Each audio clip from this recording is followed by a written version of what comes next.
Aujourd'hui, j'aimerais prendre le temps d'étudier la parole de Dieu avec vous, avec le sermon intitulé « La vie et mère la Jérusalem ».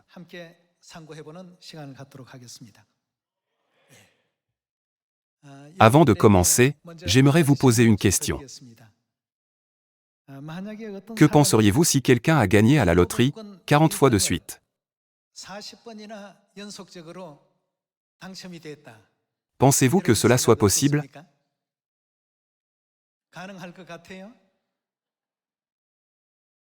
La plupart des gens ne penseraient-ils pas, cela ne peut pas être une question de coïncidence, ou, il doit y avoir un moyen, pour que quelqu'un ait prévu que cela se produise. Tout le monde est susceptible de penser ainsi, en particulier pour les événements, qui ont une très faible probabilité de succès. Alors, la même chose peut être dite, pour vous tous présents ici aujourd'hui, ainsi que pour moi-même.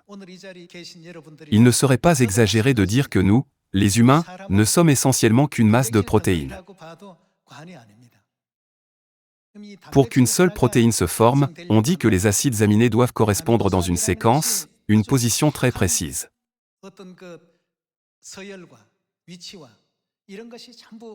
Les processus qui se produisent doivent être considérés comme vraiment remarquables. On dit qu'il existe une vingtaine de sortes différentes d'acides aminés. Comme je l'ai mentionné tout à l'heure, pour qu'une personne possède la vie, la probabilité que tout s'aligne parfaitement est dite encore plus difficile que de gagner à la loterie 40 fois de suite.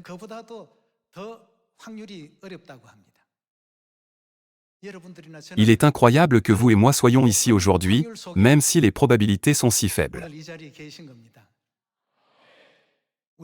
Lorsque nous considérons que Dieu nous a amenés à cet endroit aujourd'hui, malgré des probabilités inimaginables, nous ne pouvons pas nous empêcher d'offrir la plus profonde gratitude, de nous avoir permis d'être présents ici ensemble.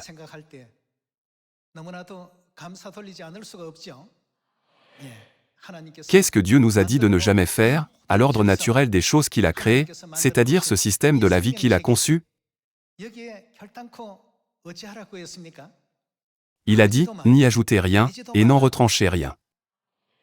N'avez-vous pas entendu parler du projet du génome humain, et des histoires des bio-ingénieurs qui y participent? Même la moindre erreur empêchera quelqu'un de remplir correctement son rôle et ses devoirs en tant qu'être humain. Comme Dieu a arrangé toutes ces choses, avec une grande précision et exactitude, les paroles de la Bible que Dieu a données à l'humanité ne doivent pas être modifiées arbitrairement. Par conséquent, quelles paroles Dieu nous a-t-il données à la fin de la Bible? N'ajoutez rien aux paroles de Dieu, et n'en retranchez rien. Pourquoi? Dans quel genre de monde veut-il nous conduire? Pour nous conduire au royaume éternel des cieux, c'est-à-dire au monde où la vie éternelle existe. Dieu a fortement souligné cela à la fin de la Bible. Regardons Apocalypse chapitre 22, verset 17.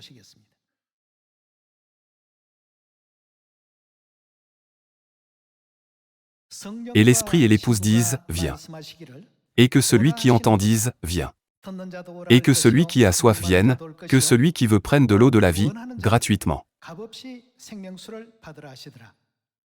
Verset 18. Je le déclare à quiconque entend les paroles de la prophétie de ce livre, si quelqu'un y ajoute quelque chose, c'est-à-dire aux paroles de la Bible, Dieu le frappera des fléaux décrits dans ce livre.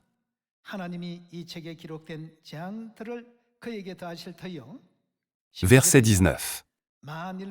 Et si quelqu'un retranche quelque chose des paroles du livre de cette prophétie, Dieu retranchera sa part de l'arbre de la vie, et de la ville sainte, décrit dans ce livre.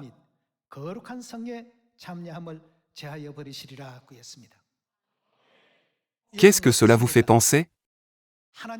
Pour les paroles de Dieu, il a établi une règle, selon laquelle l'humanité ne doit rien retrancher à ses paroles ni rien y ajouter.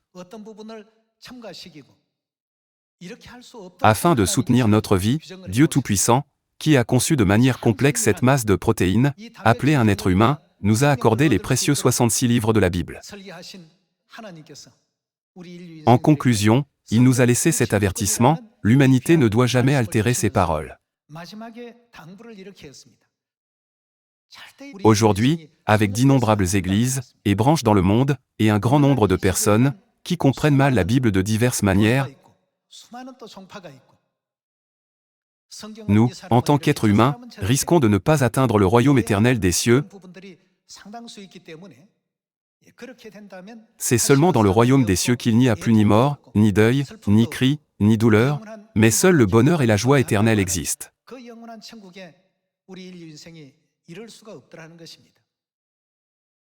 Puisque Dieu nous a dit de ne rien ajouter à ses paroles, ni rien en retrancher, l'Église de Dieu ne suit-elle pas ses enseignements aujourd'hui, exactement tels qu'ils ont été donnés? Aujourd'hui, nous pouvons voir de nombreuses églises autour de nous. Il y a des différences significatives entre eux et nous. Si l'on veut voir tous les enseignements que Jésus, les apôtres et les prophètes de l'Église primitive ont pratiqués exactement comme ils ont été donnés, alors venir à notre Église est la meilleure façon. Lorsque de nombreux acides aminés se lient et sont positionnés de manière précise, ils forment une petite structure cristalline connue sous le nom de protéines.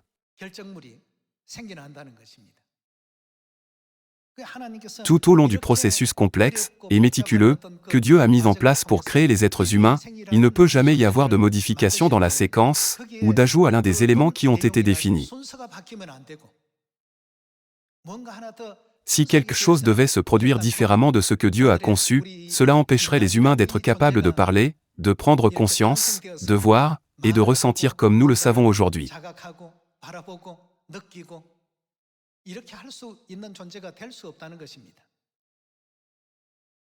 De la même manière, Dieu a dit « N'ajoutez rien aux paroles de la Bible et n'en retranchez rien »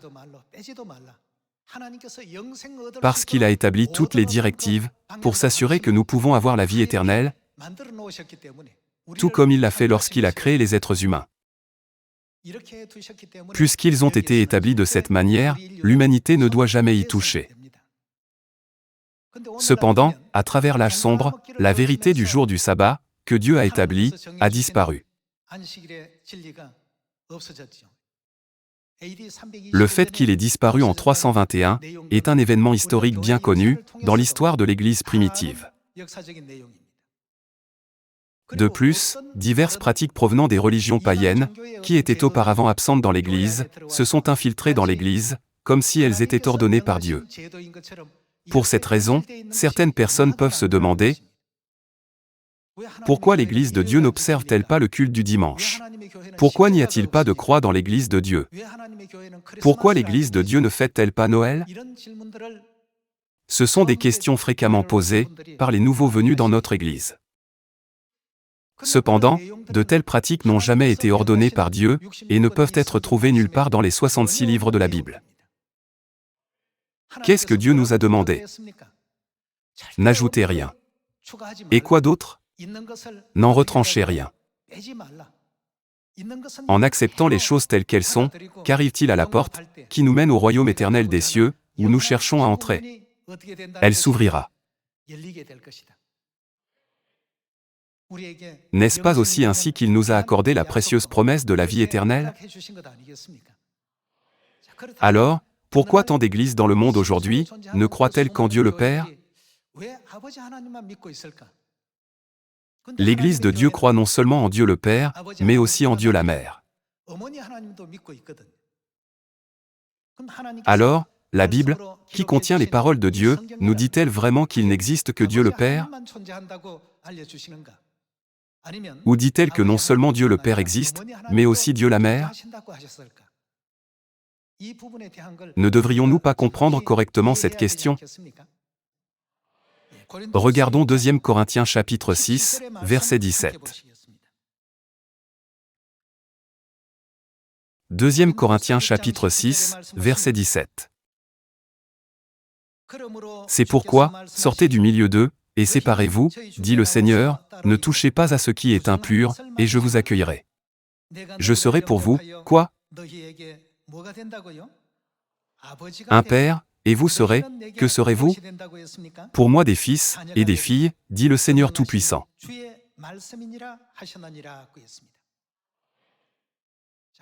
D'après ce que Dieu a révélé à l'humanité, il a dit, « Je serai un père pour vous, et vous serez pour moi des fils et des filles. »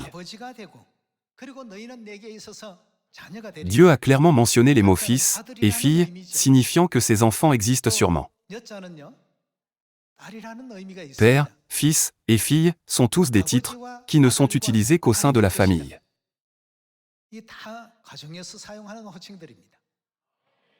Alors, si nous considérons la composition d'une famille terrestre, y a-t-il seulement un père dans la famille? Y a-t-il seulement un fils? Y a-t-il seulement une fille? Ne semble-t-il pas qu'il manque quelque chose? Dieu a établi ce système terrestre. C'est Dieu qui a créé les cieux, la terre, et toutes choses en eux, en plaçant tout là où il devait être. N'est-ce pas pourquoi il est appelé le Seigneur de tout, et aussi le Seigneur de la vie? La Bible mentionne qu'il y a un père, des fils et des filles, et pourtant qui manque naturellement? La mère manque. En fait, la Bible mentionne-t-elle seulement l'existence de Dieu le Père? Ne pourrait-il pas y avoir aussi Dieu la mère? Dieu la mère existe. Aujourd'hui, confirmons cette vérité par la Bible. Tout comme Dieu gère et gouverne l'univers entier avec des détails si précis, il déploie également d'énormes efforts nécessaires sur le voyage étonnant pour accorder la vie éternelle aux êtres humains, qui ne sont rien de plus qu'une simple masse de protéines.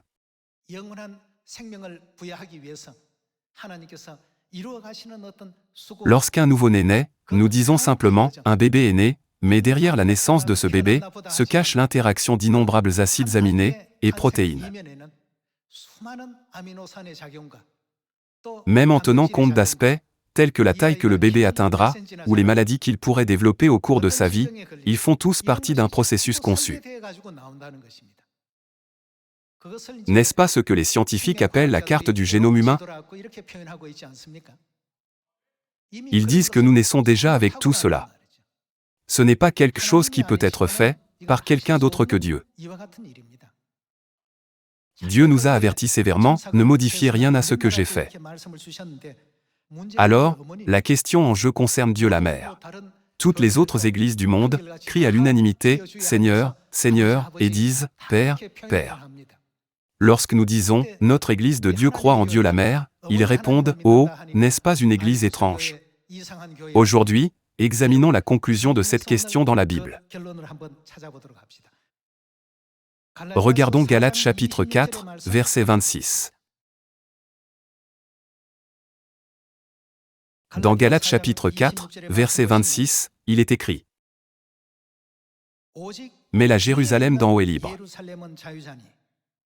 Le mot « en haut » désigne ici le ciel. La Jérusalem qui est dans le ciel est libre, et qui est-elle selon la Bible? Alors, qui est-ce qui est au ciel? Est-ce seulement Dieu le Père? Non. Qui la Bible dit-elle que nous avons aussi au ciel? C'est notre mère. Voyons le verset 27. Car il est écrit, « Réjouis-toi, stérile, toi qui n'enfantes point. Éclaté, et pousse des cris, toi qui n'as pas éprouvé les douleurs de l'enfantement. Car les enfants de la délaissée seront plus nombreux que les enfants de celle qui était mariée. » Verset 28. Pour vous, frères, comme Isaac, vous êtes enfants de la promesse, et de même qu'alors celui qui était né selon la chair persécutait, celui qui était né selon l'esprit, ainsi en est-il encore maintenant. Mais que dit l'Écriture? Chasse l'esclave et son fils, car le fils de l'esclave n'héritera pas, avec le fils de la femme libre. C'est pourquoi, frères, nous ne sommes pas enfants de l'esclave, mais de la femme libre. Ici, la femme libre dans le verset 31 est celle qui est désignée dans le verset 26, comme notre mère qui est libre. Par conséquent, le verset 31 mentionne que nous sommes les enfants de mère. Avez-vous visité la Société biblique de Genève, qui est l'éditeur de cette Bible, et avez-vous inséré le mot « mère » dans la Bible? Non, vous ne l'avez pas fait. Il est écrit systématiquement dans toutes les versions de la Bible, la Jérusalem d'en haut est libre, c'est notre mère. Alors, pourquoi enlèverait-il des mots de la Bible alors que c'est si clairement indiqué? N'est-ce pas étrange? Pourquoi n'ont-ils pas pu suivre l'ordre de Dieu, de ne rien ajouter à ses paroles, ni rien en retrancher? Comme mentionné précédemment, il y a eu une époque pendant l'âge sombre, où l'Église s'est considérablement paganisée. Tout cela est documenté dans les livres d'histoire de l'Église officiellement reconnus. Ils observaient fidèlement le jour du sabbat, depuis le temps de Jésus, jusqu'en 321, lorsque la loi sur l'observation du dimanche a été promulguée, déclarant le dimanche comme jour officiel de repos, et y attachant ainsi la signification du sabbat. Dans le livre « Une histoire de l'Église primitive jusqu'en 500 après Jésus-Christ », page 132, il est écrit que le dimanche n'avait aucune signification chrétienne. Combien d'années se sont écoulées depuis 321 après Jésus-Christ? Près de 2000 ans se sont écoulés depuis, n'est-ce pas? Un si longtemps s'est écoulé, et maintenant toutes les églises observent aujourd'hui le dimanche, comme si c'était le jour du culte originel. Cependant, ni Jésus, ni les apôtres, ni les saints de l'Église primitive ne savaient quoi que ce soit sur le culte du dimanche. Allez au ciel, et demandez à l'apôtre Pierre à propos du culte du dimanche. Pierre dira, « De quoi parlez-vous » Continuez, et interrogez l'apôtre Paul à ce sujet. Il demandera en retour, le culte du dimanche. Existait-il vraiment une telle chose? Dans l'Église primitive, il n'y avait pas de culte le dimanche. Un tel système n'existait pas jusqu'au IVe siècle, en 321 après Jésus-Christ. N'est-il pas clair à travers tout ce que nous avons vu que cette pratique n'a pas existé pendant environ 300 ans après la mort de Jésus? De plus, quand Noël a-t-il été introduit? Il n'a été introduit qu'en 354, mais Noël est maintenant observé dans le monde entier, comme si c'était réellement le jour de la naissance de Jésus, n'est-ce pas?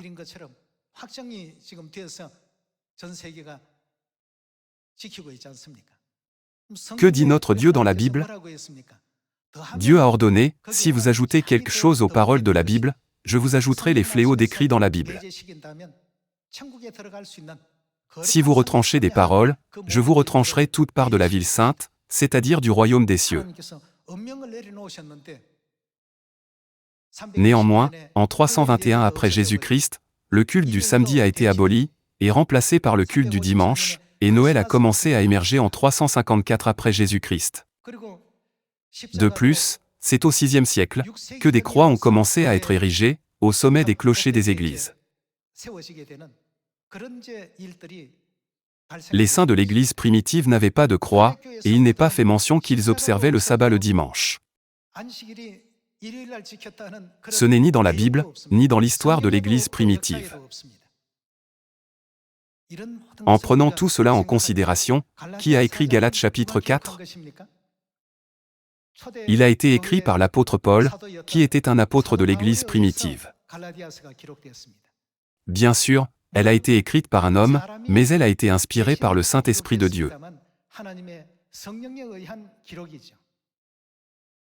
Galates chapitre 4, verset 26 dit, « La Jérusalem d'en haut est libre, c'est notre mère. » Même après des siècles, ce texte original n'a pas pu être déformé.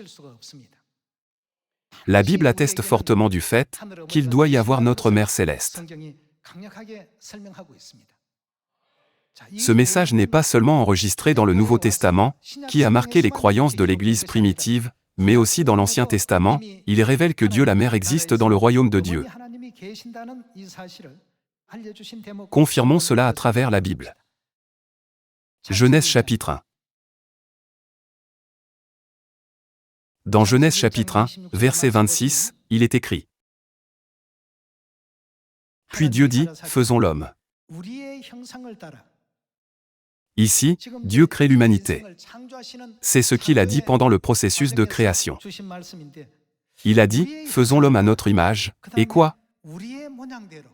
Selon notre ressemblance.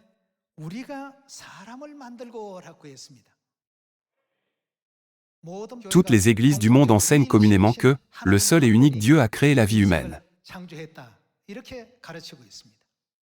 Cependant, leurs Bibles ne sont pas différentes de la Bible que je lis actuellement. La même phrase est écrite dans toutes les Bibles. Faisons l'homme à notre ressemblance. En d'autres termes, créons l'humanité.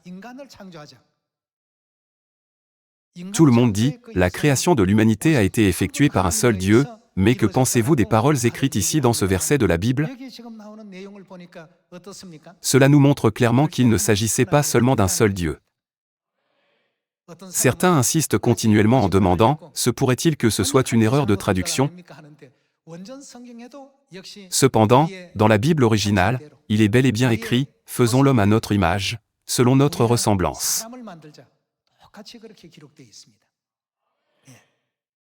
Cela signifie que le Dieu créateur, qui nous a fait, les êtres humains, n'est pas un seul. Le mot « nous » désigne-t-il une seule personne? Ce n'est pas un nom singulier. C'est un terme pluriel. Voyons de nouveau le verset 26.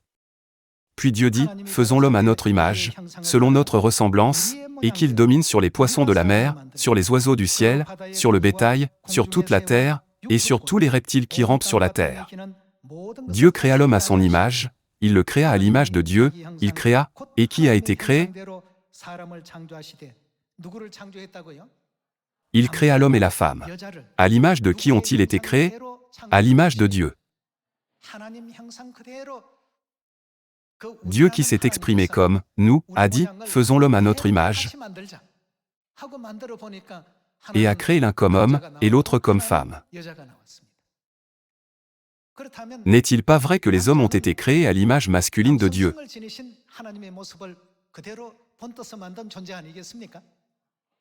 Qu'en est-il des femmes? Elles ont été créées à l'image féminine de Dieu. Toute l'humanité désigne maintenant Dieu, qui possède une image masculine, comme Dieu le Père.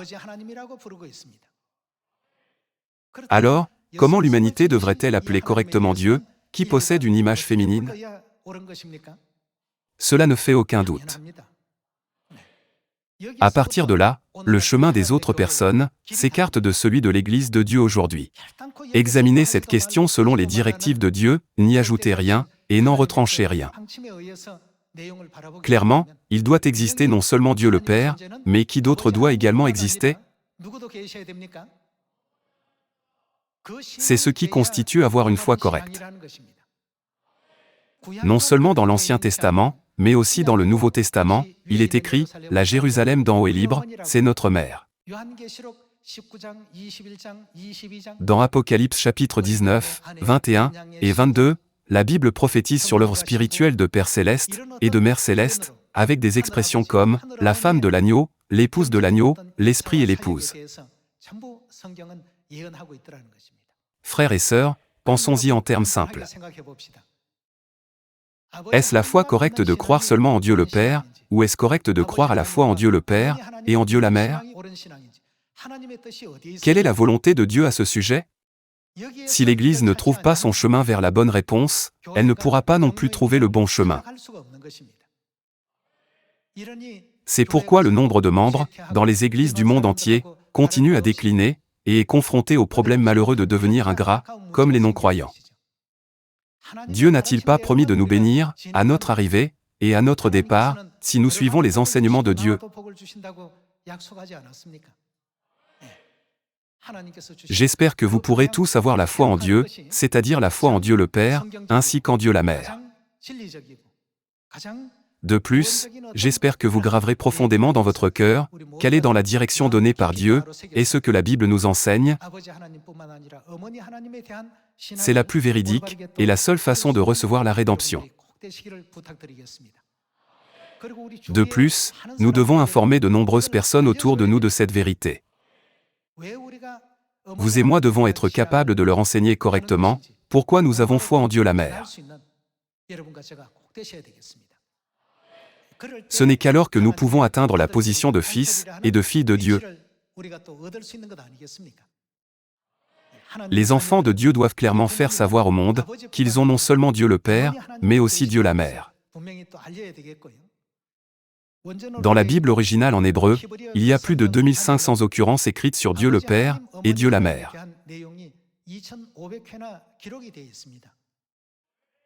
Si nous cherchons dans la Bible originale en hébreu, le terme « Dieu » qui est actuellement écrit dans la Bible, il est écrit comme un nom au pluriel, la grande majorité du texte est écrite de cette manière.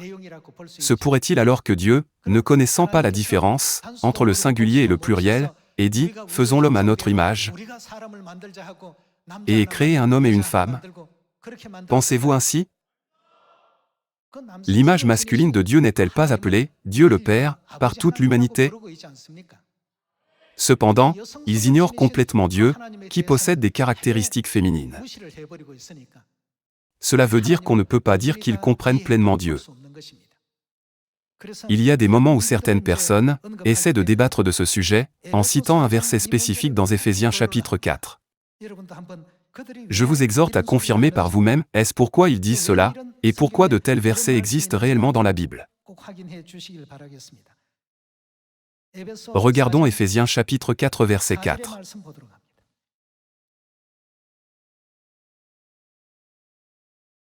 Il y a un seul corps, et un seul esprit, comme aussi vous avez été appelés à une seule espérance par votre vocation. Verset 5. Il y a un seul Seigneur, une seule foi, un seul baptême, un seul Dieu. Les gens demandent, il est dit qu'il n'y a qu'un seul Dieu ici. Comment peut-il y avoir Dieu le Père et Dieu la Mère? Examinons cette question un peu plus. Verset 6. Il est écrit, un seul Dieu, quoi? Père de tous. Frères et sœurs, qu'est-il dit de Dieu le Père? Le Père est un. Cependant, qui d'autre est là aussi? Nous prêchons que Dieu la Mère est là avec lui. Nous n'avons jamais enseigné qu'il y a deux pères. Nous devons bien comprendre cela et être capables de l'expliquer. À l'époque où les hommes étaient chargés des finances et de tout le reste de la maison, la présence des femmes était presque inexistante, elles étaient comme des ombres au temps de l'Ancien Testament. À l'époque, même lors d'un recensement, les femmes n'étaient pas incluses. Les femmes étaient considérées comme des êtres subordonnés aux hommes. Cependant, à l'époque où les enseignements d'Apocalypse chapitre 19, verset 7, deviennent pertinents, car les noces de l'agneau sont venues, son épouse s'est préparée, qui apparaît maintenant? Dieu a dit que nous devons sûrement connaître l'existence de Dieu la Mère, et révéler son existence à toute l'humanité.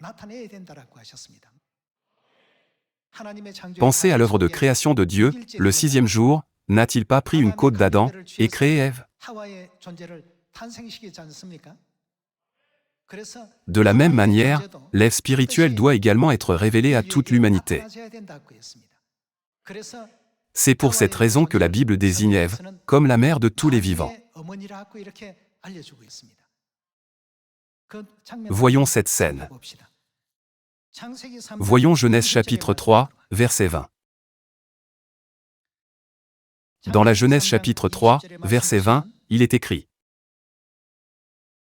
Adam donna à sa femme le nom d'Ève, car elle a été, que deviendrait-elle? La mère de tous les vivants. Adam et sa femme Ève, c'est la façon dont Dieu les a créés. Le récit biblique de la création en 6 jours ne sert-il pas d'ombre à la prophétie de 6000 ans? Alors, qui était l'être créé le 6e jour, à la toute dernière heure? C'était Ève. En fin de compte, cela veut dire que lorsque l'existence d'Ève émerge de la côte d'Adam, c'est-à-dire à la toute fin de l'œuvre de rédemption de Dieu, l'existence de Dieu la Mère doit également être révélée et prêchée à toute l'humanité.